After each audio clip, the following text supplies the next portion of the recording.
ರಾಜು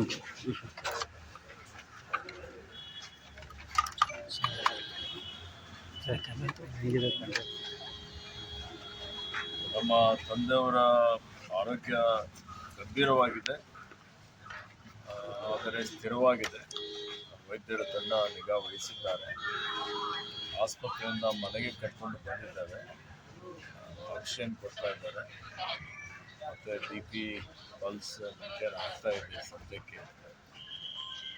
ಅವರ ಅಭಿಮಾನಿಗಳ ನಮ್ಮೆಲ್ಲರ ಪರಿವಾರದವರ ಇಚ್ಛೆ ಇದೆ, ಇನ್ನೂ ಅವರು ನಮ್ಮ ಮಧ್ಯದಲ್ಲಿ ಇರಬೇಕು ಅನ್ನೋ ದೇವರಿಗೆ ಪ್ರಾರ್ಥನೆ ಮಾಡಿಕೊಳ್ಳುತ್ತೇವೆ. ನಮ್ಮ ಪ್ರಾರ್ಥನೆ ಮನ್ನಣೆ ಆಗ್ತದೆ ಅನ್ನೋದಾಗಿ ವಿಶ್ವಾಸ. ನಮ್ಮ ತಂದೆಯವರು ಒಬ್ಬ ಹೋರಾಟಗಾರ. ಅವರು ಬಾಲ್ಯದಿಂದಲೇ ಅನ್ಯಾಯದ ವಿರುದ್ಧ ಹೋರಾಟ ಮಾಡಿ ಸ್ವಾತಂತ್ರ್ಯಕ್ಕಾಗಿ ಹೋರಾಟ ಮಾಡಿದಂಥವರು, ನಿಜಾಮನ ವಿರುದ್ಧ ಹೋರಾಟ ಮಾಡಿದಂಥವರು, ಈ ಭಾಗ ಏಕೀಕರಣದ ಸಮಯದಲ್ಲಿ ಕರ್ನಾಟಕದಲ್ಲಿ ಉಳಿಲಿಕ್ಕೆ ಕಾರಣಕರ್ತರಾಗಿದ್ದಂಥವರು, ಅನೇಕ ಶಿಕ್ಷಣ ಸಂಸ್ಥೆಗಳನ್ನು ಅಂದಿನ ದಿನಮಾನಗಳಲ್ಲಿ ಪ್ರಾರಂಭ ಮಾಡಿ ಬಡ ಮಕ್ಕಳಿಗೆ ಉಚಿತವಾದಂಥ ಗುಣಾತ್ಮಕ ಶಿಕ್ಷಣ ಕೊಡಬೇಕು ಅಂತ ಹೇಳಿ ಅಡಿಪಾಯ ಹಾಕಿದಂಥವರು, ಕೃಷಿ ಆಧಾರಿತ ಒಂದು ಸಕ್ಕರೆ ಕಾರ್ಖಾನೆಗಳನ್ನು ಪ್ರಾರಂಭ ಮಾಡಿ ಸಾವಿರಾರು ಜನರಿಗೆ ಉದ್ಯೋಗ ಕೊಟ್ಟಂಥವರು, ಸಮಾಜಕ್ಕಾಗಿ ಹರಿಯಲು ಶ್ರಮ ಮಾಡಿದ್ದಾರೆ, ದುಡಿದಿದ್ದಾರೆ. ಅಖಿಲ ಭಾರತ ವಿಶ್ವ ಲಿಂಗಾಯತ ಮಹಾಸಭೆಯಲ್ಲಿ 12 ವರ್ಷ ಅಧ್ಯಕ್ಷರಾಗಿ ಸೇವೆ ಮಾಡಿದ್ದಾರೆ. ಕಾಂಗ್ರೆಸ್ ಪಕ್ಷದ ಹಿರಿಯ ಮುಖಂಡರಾಗಿ ಪಕ್ಷ ಸಂಘಟನೆಯಲ್ಲೂ ಸಾಕಷ್ಟು ಶ್ರಮ ಮಾಡಿದ್ದಾರೆ. 4 ಬಾರಿ ಶಾಸಕರಾಗಿ, 2 ಬಾರಿ ವಿಧಾನ ಪರಿಷತ್ತಿನ ಸದಸ್ಯರಾಗಿ, ಮಂತ್ರಿಗಳಾಗಿ, ವೀರಪ್ಪ ಮೊಯ್ಲಿಯವರ ಸಚಿವ ಸಂಪುಟದಲ್ಲಿ ಅವರು ಮಂತ್ರಿಯಾಗಿದ್ದರು. ಹೀಗಾಗಿ ಎಲ್ಲ ಕ್ಷೇತ್ರಗಳಲ್ಲಿ ಒಂದು ಅವರ ವಿಶಿಷ್ಟವಾದಂಥ ಕೊಡುಗೆಯನ್ನು ಕೊಟ್ಟಿದ್ದಾರೆ. ನಮಗೆ ಅವರೇ ರೋಲ್ ಮಾಡೆಲ್ ಮತ್ತು ಅವರು ತೋರಿಸ್ಕೊಟ್ಟಂಥ ದಾರಿ ನಡೀಲಿಕ್ಕೆ ಪ್ರಯತ್ನ ಮಾಡ್ತಾ ಇದ್ದಾರೆ.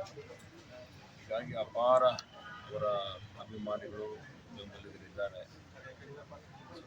ಅವರೆಲ್ಲರಿಗೆ ಸಂಯಮ ಯಾರು ಕಳ್ಕೊಳ್ಳುತ್ತೆ, ಅವರಿಗಾಗಿ ಪ್ರಾರ್ಥನೆ ಮಾಡಿ ಅಂತ ಹೇಳಿ ವಿನಂತಿ ಮಾಡಿ. ಜಿಲ್ಲೆ ಜನತೆಗೆ ಮತ್ತು ಅವರ ಮಾರ್ಗದರ್ಶ ಇನ್ನೂ ಅವರ ಅನೇಕ ಕನಸುಗಳಿದ್ದವು. ಎಲ್ಲ ಕನಸುಗಳು ಇನ್ನೂ ಪೂರ್ತಿ ಆಗಿಲ್ಲ. ನಮ್ಮ ಜಿಲ್ಲೆ ಕಲ್ಯಾಣ ಕರ್ನಾಟಕದಲ್ಲಿ ಅಷ್ಟೇ ಅಲ್ಲ, ಇಡೀ ರಾಜ್ಯದಲ್ಲೇ ನಂಬರ್ 1 ಜಿಲ್ಲೆ ಆಗಬೇಕು ಅನ್ನೋಂಥದ್ದು ಭಾಳ ಅವ್ರಿಗೆ ಒಂದು ಆಸೆ. ಅದಕ್ಕಾಗಿ ಕಾಲಕ್ಕೆ ನನಗೆ ಮಾರ್ಗದರ್ಶನ ಮಾಡ್ತಾನೆ ಇರ್ತಿದ್ರು. ರಸ್ತೆ, ಚರಂಡಿ, ನೀರಾವರಿ ಯೋಜನೆ, ರೈತರದು, ಪರಿಶಾತಿ, ಪರಿಶಿಷ್ಟ ಪಂಗಡ, ಹಿಂದುಳಿದವರು, ಜಾತ್ಯತೀತ ವ್ಯಕ್ತಿಗಳಾಗಿದ್ದರು. ಶಿಕ್ಷಣಕ್ಕೆ ಹೆಚ್ಚಿನ ಮಾತು ಕೊಡಬೇಕು, ಆರೋಗ್ಯಕ್ಕೆ ಹೆಚ್ಚಿನ ಮಾತು ಕೊಡಬೇಕು, ಇದೆಲ್ಲ ಅನ್ಯಾಯದ ವಿರುದ್ಧ ಹೋರಾಟ ಮಾಡಬೇಕು. ಈ ಒಂದು ರೀತಿಯಲ್ಲಿ ಅವರ ಒಂದು ಮನಸ್ಥಿತಿ ಇತ್ತು. ಯಾವಾಗಲೂ ನನಗೆ ಹೇಳ್ತಾನೆ ಬರ್ತಾ ಇದ್ದರು. ಹಾಗಾಗಿ ಅವ್ರ ಮಾತುಗಳು ಯಾವಾಗಲೂ ನನಗೆ ನೆನಪು ಬರ್ತವೆ.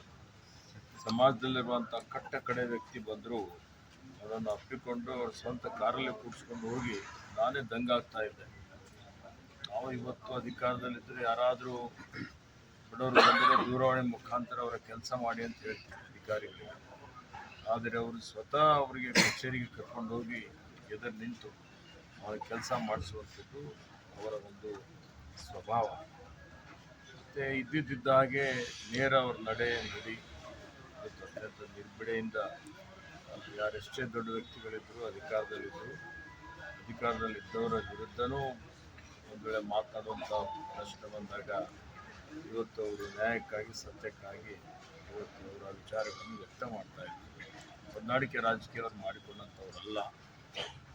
ಮತ್ತು ಎಲ್ಲ ಸಮುದಾಯದವರಿಗೆ ಒಪ್ಪಿಕೊಂಡು ಎಲ್ಲರ ಏಳಿಗೆಗಾಗಿ ಅವರು ಹೋರಾಟ ಮಾಡಿದ್ದಾರೆ, ಎಲ್ಲರಿಗೆ ನ್ಯಾಯ ಕೊಡಿಸಿದ್ದಾರೆ. ಹೀಗಾಗಿ ಅವರು ನಮ್ಮೆಲ್ಲರಿಗೆ ಆದರ್ಶ ಇದ್ದಾರೆ. ಇವತ್ತು ಮೌಲ್ಯಾಧಾರಿತ ರಾಜಕಾರಣ ಮಾಡಬೇಕು ಅನ್ನೋದು ಅವರಿಂದ ಭಾಳಷ್ಟು ಕಲಿಬೇಕಾಗಿದೆ. ಆ ದೃಷ್ಟಿಯಿಂದ ಇವತ್ತು ಮಾತುಗಳು, ಅವರ ಆದರ್ಶಗಳು ಇವತ್ತಿಗೂ ಚಿರಸ್ಥಾಯಿಯಾಗಿ ಉಳಿತಾವೆ ಅನ್ನೋಂಥ ಮಾತನ್ನು ತಿಳಿಸ್ತೀನಿ.